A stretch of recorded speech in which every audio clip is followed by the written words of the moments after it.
Hey everyone, welcome to another video. We're going to be talking about something that you guys have told me about recently. I knew nothing about this, and if you're like me and you also know nothing about it, then you might be quite interested, because for those of us who are interested in the luxury industry community, then this is, it's borderline actually worrying. So what this is about: back in November, Chanel opened a lawsuit against a website called The Real Real.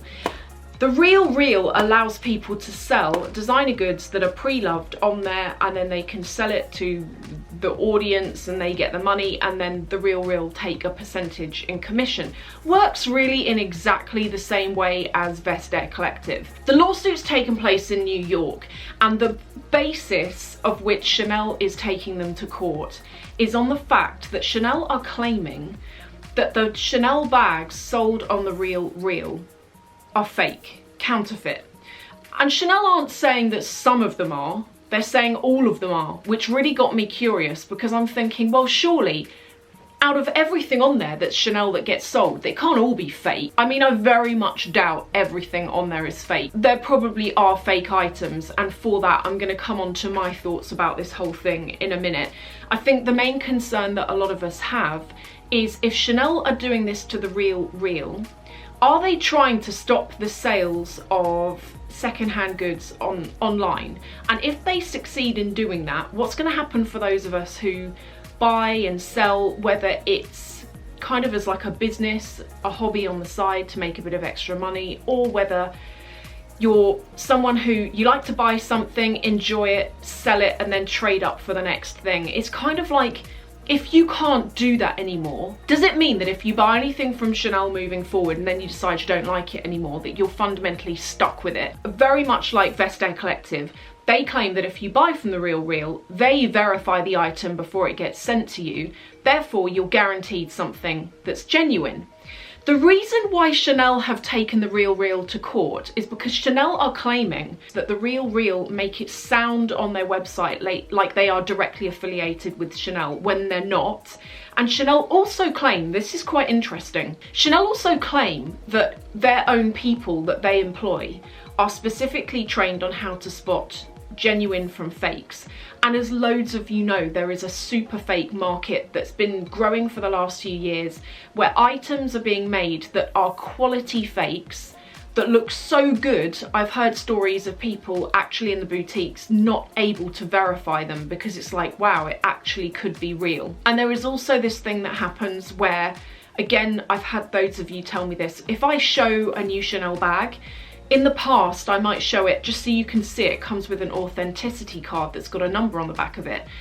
The number on that card, if you were to put that into the Chanel system, it would have details of that bag, the year it was made, and even details of who bought it, on what date, and from what store. Now, when I do those videos where I share the number, which a lot of YouTubers do, apparently the super fake people will go, right, okay, that number goes with that bag, we'll go and replicate that bag, stick that number on it.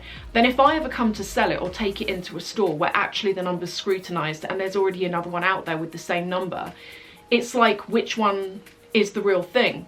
Thankfully, I keep all my receipts, so that's not an issue. But it's a really big industry, and a lot of people are getting scammed out of money because these super fakes, they aren't cheap.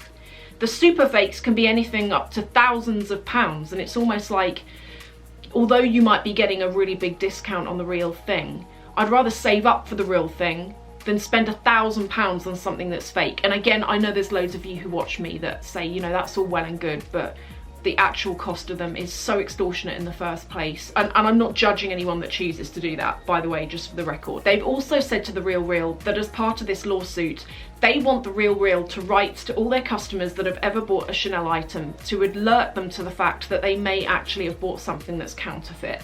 The Real Real haven't said they're going to do that just yet, but that's part of the case. Chanel have also said, you guys aren't qualified to be able to tell if our stuff's real or not, so why are you telling people that that's part of your business? And then the other thing that they're doing is they're saying, well, you're using our copyright, you've got our logo on your website, you don't have authority to do this, we're not affiliated. An indirect thing that a lot of people have taken from this lawsuit is that really what Chanel is saying is they don't like it that people are able to buy their bags sometimes for a discount.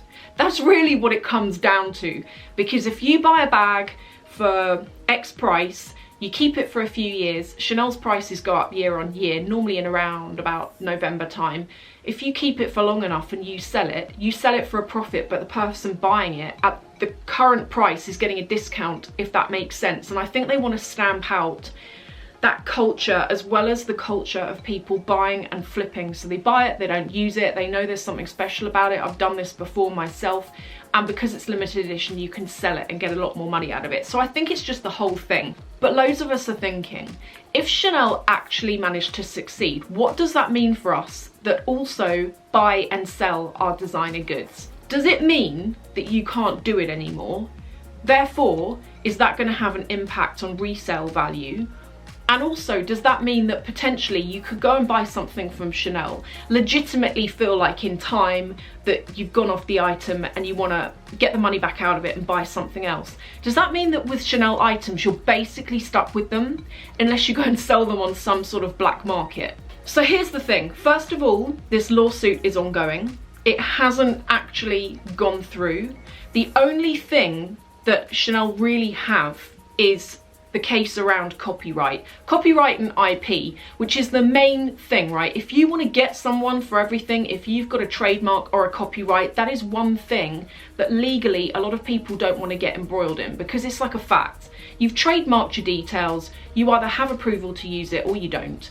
And if you don't, then it's pretty much a clear-cut case as to whether you get to use it or not. Also, back in 2004, Tiffany & Co took eBay to court because eBay was selling, and probably still are, they were allowing people to sell counterfeit Tiffany goods.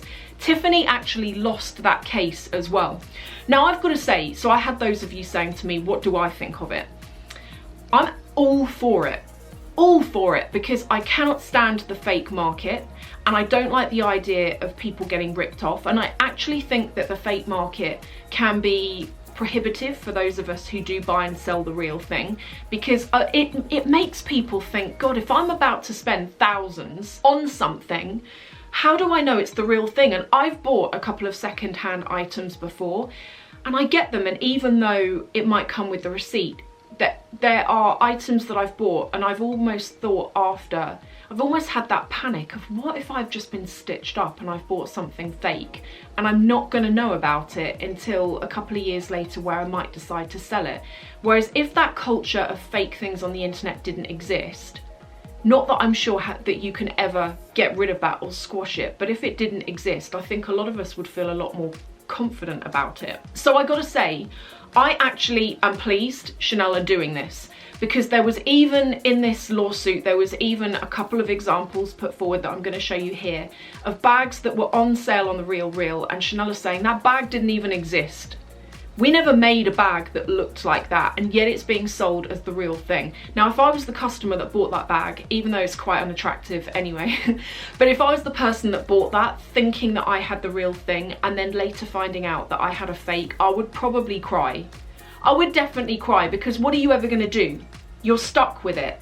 I mean, how upset would you be? It's different if you buy a fake that's cost you £20.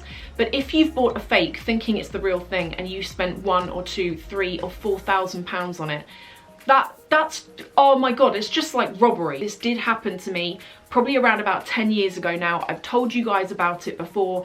I bought a Chanel Classic flap. I bought it on eBay.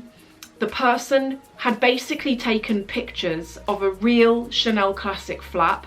That was what they'd used in the listing. I had paid them money for this bag, and the money that I paid was about 50% of the total value. So at the time, the Classic flap was around about 1,800 for the small size. I spent just over £1,000 on this version, so I'm already saving quite a bit of money. When it turned up, it was the worst fake I've ever seen in my life, and then I was not able to get hold of the seller. They closed down their account. I was panicking. It was money that I'd taken ages to save up. I was still climbing up my career, so I didn't, you know, it's not like I was like made of money at the time. You know when you get so excited because you think, I've always wanted this bag and soon it's going to be mine, it's going to be in my possession, and I felt like I'd been robbed. I mean, I felt like a fool. I felt really upset. I didn't know what to do. In the end, I ended up getting half of my money back, and I'm stuck with this fake bag that I don't know what to do. I can't sell it because it's fake.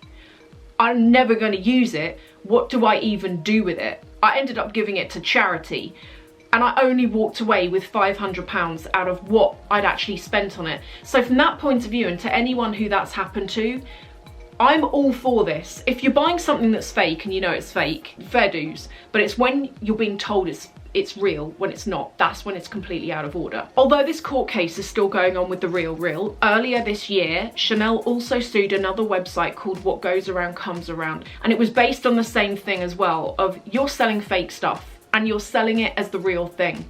They actually, in both cases, they've sued the actual website, so the Real and What Goes Around Comes Around, as opposed to suing individual sellers, because What Goes Around Comes Around and the Real are giving people the platform to be able to do it, and they're assuring customers by saying, we're going to check everything, you're like 100% guaranteed the real thing, don't worry about it. Get this, the thing that really, like, I saw this and I thought, geez, this could actually put a lot of us off ever selling our Chanel items, because a guy on eBay was personally sued by Chanel for £56 million because he had set up business accounts where he was selling Chanel makeup items like nail varnish, mascara, lipsticks, and he wasn't selling it with the packaging.